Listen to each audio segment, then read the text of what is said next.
Pour sortir la jeunesse de Lubumbashi de la pauvreté, il est essentiel de créer des stratégies qui abordent non seulement les aspects économiques, mais aussi l'éducation, l'entrepreneuriat et l'autonomisation sociale.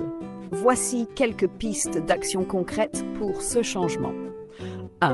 Formation et éducation. La clé pour briser le cycle de la pauvreté est l'accès à une éducation de qualité.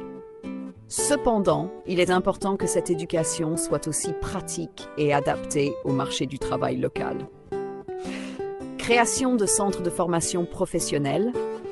Offrir des formations en gestion d'entreprise, en nouvelles technologies, en agriculture durable, en menuiserie, en couture et autres métiers manuels qui sont en demande dans la région. Partenariat avec les entreprises locales pour offrir des stages ou des apprentissages à la jeunesse, afin qu'ils puissent acquérir de l'expérience tout en étant formés. Sensibilisation à l'éducation financière. Beaucoup de jeunes n'ont pas les outils nécessaires pour comprendre la gestion d'un budget, l'épargne et l'investissement. Des programmes d'éducation financière à l'école ou à travers des ateliers communautaires peuvent faire une grande différence. 2. Promotion de l'entrepreneuriat local. L'entrepreneuriat est un excellent moyen pour les jeunes de se libérer de la pauvreté, mais ils doivent avoir les outils nécessaires pour réussir. Accès au financement. Créer des fonds d'investissement pour les jeunes entrepreneurs locaux et faciliter l'accès à des microcrédits avec des taux d'intérêt abordables. Incubateurs et accélérateurs d'entreprises. Mettre en place des structures qui accompagnent les jeunes dans la création et la gestion de leurs petites entreprises en leur fournissant des ressources, des conseils et des opportunités de mise en réseau. Encourager les entreprises. Offrir des opportunités pour que les jeunes créent des entreprises qui répondent aux besoins spécifiques de Lubumbashi, qu'il s'agisse de services, de production locale ou de commerce de détail. 3. Infrastructures et innovation technologique.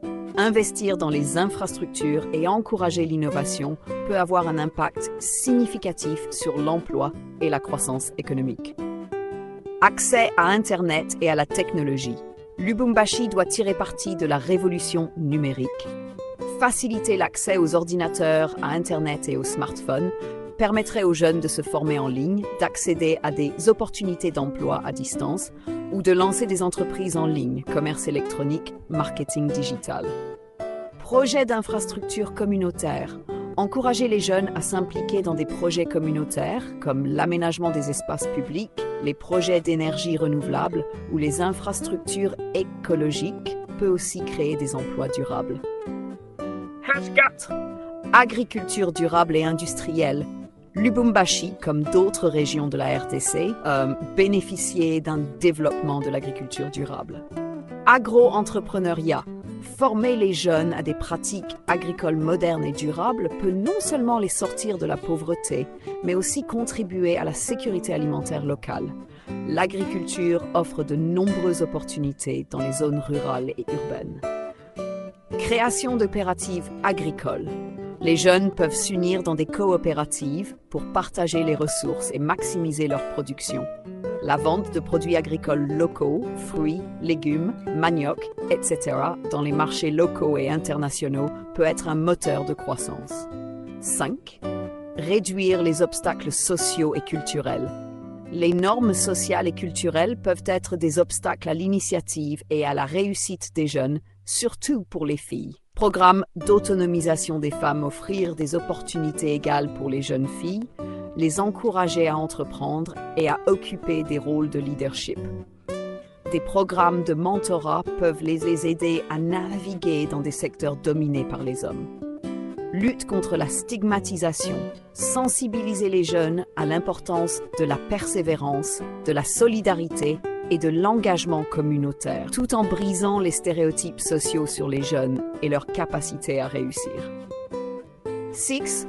Encourager la culture de l'initiative personnelle et du leadership. Les jeunes doivent développer un esprit d'initiative et de leadership.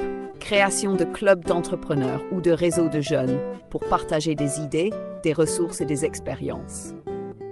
Mentorat et modèle de réussite. Inviter des entrepreneurs et des leaders d'opinion pour des conférences ou des ateliers afin qu'ils inspirent et partagent leur parcours. 7. Partenariat public-privé et support des ONG. Les autorités locales, les entreprises et les organisations non gouvernementales doivent travailler ensemble pour fournir un environnement favorable aux jeunes. Encouragement des investissements privés dans les projets locaux. Projets d'impact social. Les ONG peuvent financer des initiatives qui favorisent l'autonomisation des jeunes, comme des programmes d'éducation, de formation ou d'entrepreneuriat. 8. Valorisation des talents locaux.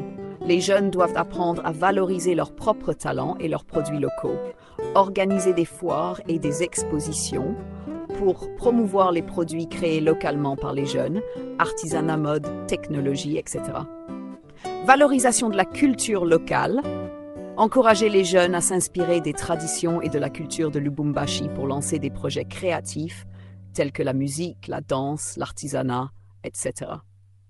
Conclusion. Sortir de la pauvreté n'est pas une tâche facile, mais avec des investissements dans l'éducation, l'entrepreneuriat, l'infrastructure et la coopération sociale, la jeunesse de Lubumbashi a tout ce qu'il faut pour transformer sa situation. Il est primordial de créer un environnement favorable qui leur permette de croire en leur potentiel et de passer à l'action. La ville de Lubumbashi, avec ses ressources naturelles et humaines, a l'opportunité de devenir un modèle pour la jeunesse africaine en misant sur la formation, l'innovation et l'entrepreneuriat local.